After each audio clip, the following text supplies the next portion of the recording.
시청자 여러분 안녕하십니까? 뉴스토마토 법설외전입니다. 사회를 충격으로 몰아넣었던 정인이 사망 사건에 대한 1심 선고가 지난 금요일에 있었습니다. 판결문을 통해 확인된 입양 부모들의 범행은 더 참혹했습니다. 오늘 법설외전에서는 정인이 사망 사건 1심 선고 결과를 자세하게 분석해드리겠습니다. 취재 기자와 함께하겠습니다. 뉴스토마토 이범중 기자 나왔습니다. 자, 이 기자 어서 오세요. 예. 우선 선고 결과부터 정리해 볼까요? 예, 법원이 양모 장 씨에게는 무기징역, 그리고 양부 안 씨에게는 징역 5년을 선고했습니다. 네. 둘 다 아동학대 치료 프로그램 200시간 이수를 명령했고, 아동 관련 기관에는 두 사람 다 10년 동안 취업할 수 없게 됐습니다. 그리고 재판부가 정인 양의 상황에 대해서 판결문에 양형 이유를 적었는데요. 가늠할 수 없는 극심한 정신적 고통과 공포심을 겪다가 피고인에 의하여 마지막 생명의 불씨마저 꺼져갔음을 충분히 짐작할 수 있다. 이렇게 참담한 신경을 밝혔습니다.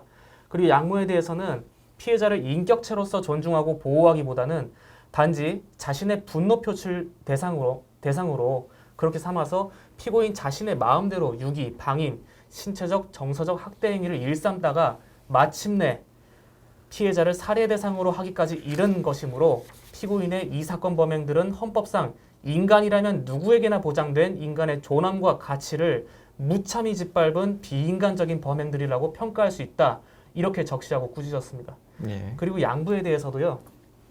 함께 살면서 학대를 몰랐다고 납득할 수 없는 변명을 한 점, 그리고 아동학대 신고가 3차례나 있었는데 아내 기분만 살피면서 학대를 방관한 점, 특히 정인양 사망 전날 어린이집 원장이 병원에 데려가라고 당부를 했는데도 거부를 했지 않습니까? 그래서 피해자를 살릴 마지막 기회조차 막은 점, 이게 양형 사유로 들었습니다. 예. 자, 검찰은 양모에 대해서는 사형, 그리고 양부에 대해서는 징역 7년 6월을 구형을 했는데 네. 선고는 그렇지 않았어요? 네. 어떻게 나왔습니까? 검찰 구형보다 상당히 줄어든 판결이 나왔는데요. 그 무기징역이랑 징역 5년이었지 않습니까? 그래서 양부 먼저 말씀드리자면요. 아동유기 방임은 유기 학대 정도가 중한 경우로 분류가 됐습니다. 예. 그래서 징역 1년에서 2년, 그리고 아동 학대 혐의 2가지가 있는데 각각 징역 6월에서 1년 6개월 이렇게 적용이 됩니다. 근데 다수 범죄에 대한 그 권고형 범위를 적용을 해봤더니 재판부가 봤을 때 최대 징역 3년 3개월이라는 계산이 나왔는데요. 예. 가장 중한 범죄 상한에다가 나머지 혐의 상한의 2분의 1 그리고 3분의 1 이렇게 합쳤을 때 이렇게 3년 3개월이 나왔다고 하는 겁니다. 예. 그래서 재판부가 그 양부의 그 양형 이유를 살폈을 때 이거는 3년 3개월로는 부족하다. 그래서 정인양을 살릴 마지막 기회를 막은 점, 이거 아까 말씀드렸던 그것을 고려했을 때 엄한 처벌이 불가피하다면서 권고형 범위를 벗어나서 형을 확정했다. 이렇게 판결문에다가 밝혔습니다. 그리고 이제 권고형보다는 오히려 더 중하게 예. 형을 선고했다. 예, 검찰 구형보다는 낮지만 권고형 범위보다는 높다. 예. 알겠습니다. 가장 관심을 끈 부분이 양모에 대한 사형, 예. 이거를 재판부가 과연 받아들일 것이냐, 예. 이 문제였었는데 이것에 대해서는 무기징역을 선고했죠. 네. 그 이유는 뭡니까? 재판부가 그 형사 판결을 할 때는 그 피고인 연령, 성행, 동기, 경위, 수단, 뭐 결과 이런 거를 종합적으로 고려를 해서 양형을 하는데요. 근데 이제 재판부가 봤을 때는 양모를 일반 사회로부터 무기한 격리를 해야 된다. 여기까지는 똑같습니다. 근데 거기에 대한 상응한 책임을 물으면서 자기 잘못을 철저히 참여하는 기회를 갖도록 하는 것이 타당하다. 이렇게 결론을 낸 겁니다. 예. 일단 평생 감옥에서 살아야 한다. 이거는 사람으로서 누구나 견디기가 힘들 겁니다. 그런데 특히 양모 성격상 상당히 괴로운 형벌이 될 수도 있겠다. 이런 생각이 들더라고요. 왜 그렇습니까? 재판부가 아동 학대 그리고 살인에 이르게 된 양모의 그 성격에 대해서 일단 살펴본 건데요. 그 양모에 대해서 투사 검사라는 것을 했다고 합니다. 그리고 다면적 인성 검사라는 것도 했는데 예. 그 결과 애정과 인정에 대한 욕구는 매우 강한 편이라고 나왔습니다. 그래서 다양한 사회적 활동에 참여하고 그리고 과시적이고 적극적인 모습으로 주변의 주목이랑 관심을 갈망하는 성격이다. 그렇기 때문에 그 예전부터 주변 사람들한테 아이를 입양할 거다. 예. 지속적으로 얘기를 해왔지 않습니까? 그리고 그 맘카페에도 여러 군데 활동을 했다고 하더라고요. 그리고 그 내재된 자존감 그리고 자부심은 부정적인 편이라고 하는데 대신에 자기에 대한 기대 수준이 높은 편입니다. 예. 그래서 실제 자기 모습은 감춘 채로 완벽하고 이상적인 모습으로 자존감을 유지하려는 경향이 있다. 이런 분석이 나왔고요.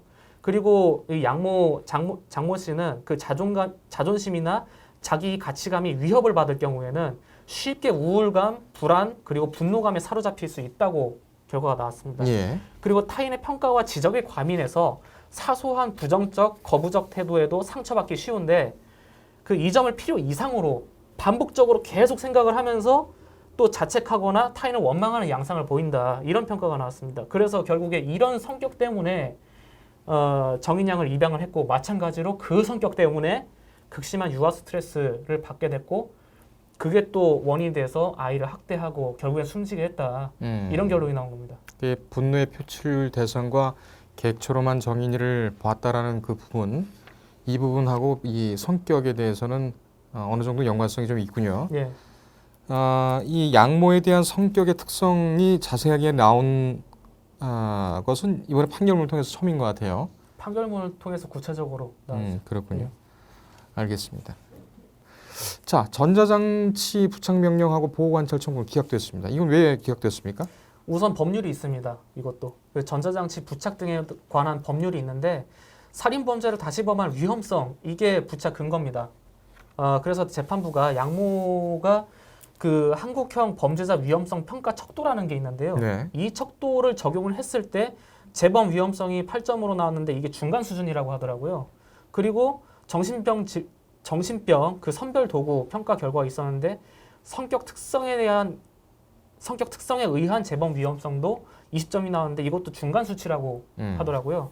그래서 재판부가 종합적으로 그 판단을 했을 때 양모한테는 살인 전과가 일단 없고 그리고 살인도 그 배경을 보면 정인 양과의 그 입양모와 그 입양된 아이라는 그 특정한 관계 속에서 미필적 고의가 생겨난 거잖아요. 예. 그래서 불특정 다수를 살인 대상으로 삼아서 범죄를 저지른 건 아니라는 거죠. 네. 그런 점이랑 또 무기징역의 아동학대 치료 프로그램 이수 이걸로 성향이 교정돼서 재범 위험성이 낮아질 수 있을 것으로 보인다. 이거를 전자장치 청구 기각의 근거로 들었습니다. 알겠습니다.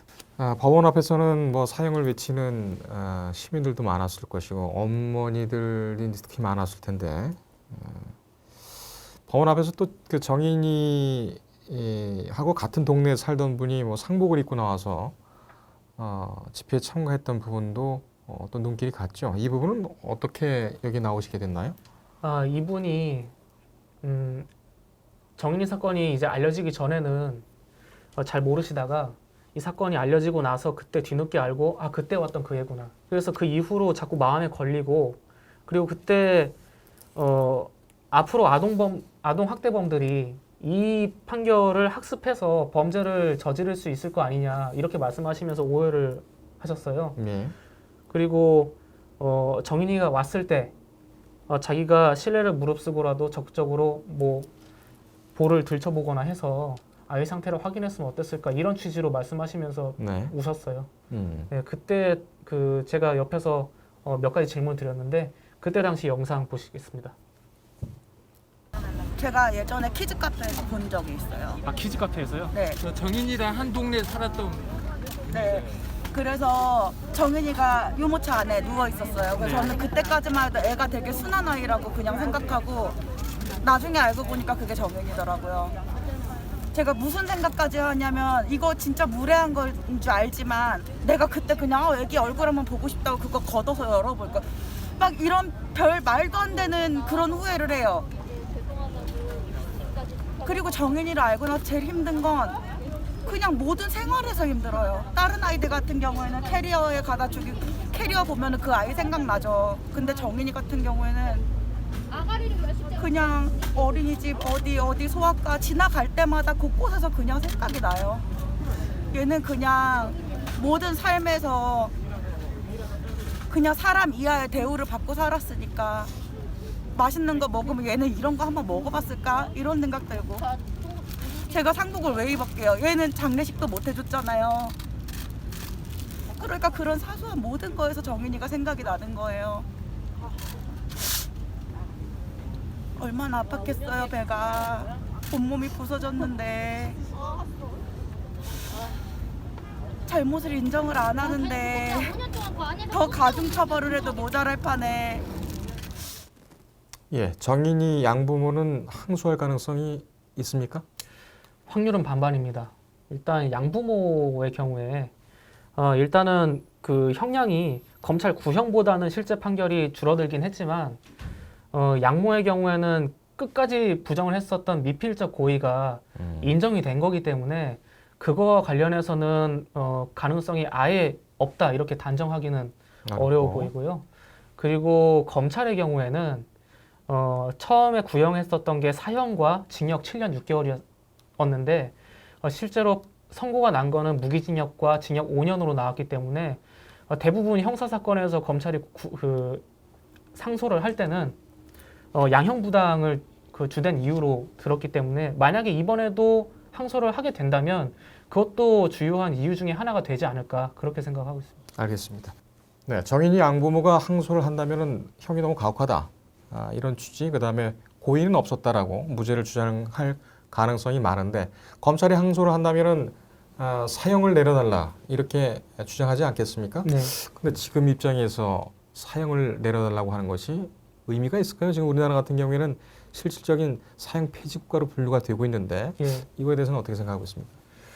일단 현황을 먼저 짚어야 되겠습니다. 97년 12월 30일부터 우리나라는 아직 한 건도 사형 집행을 한 적이 없습니다. 그래서 2007년부터 우리나라는 실질적 사형 폐지국으로 분류가 되어 있는 상태고요. 예. 그리고 정부의 태도도 많이 전향적으로 변했습니다. 그러니까 예전에는 그 모라토리엄이라고 하죠. 그 사형 집행 유예 이걸 유엔 총회에서 작년 12월에 채택이 됐는데 여기에 처음으로 찬성표를 던졌습니다. 그런데 법무부 입장은 그 지금 헌재에서 사형제 폐지를 두고 지금 심리 중인데요.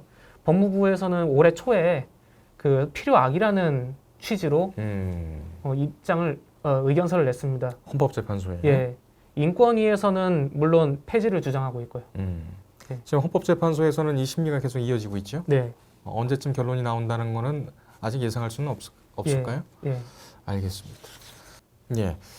이번 사건 취재하느라고 참 고생이 많았는데 개인적으로도 그렇고 이번 사건은 정말 가슴이 아프고 많은 생각을 하게 하는 그런 사건이 아닌가 또 생각이 됩니다. 네.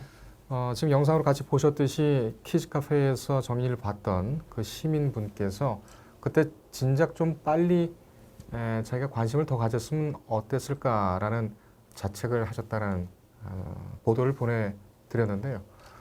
저뿐만 아니라 뭐 이 기자도 그렇고 모든 국민들께서 같은 생각이시지 않나 이렇게 또 생각이 듭니다. 알겠습니다. 항소심이 시작이 되면 또 발빠른 보도를 부탁을 드리겠습니다. 오늘 네. 고생했습니다. 고생했습니다. 네, 오늘 여기까지 하겠습니다. 법설회전이었습니다.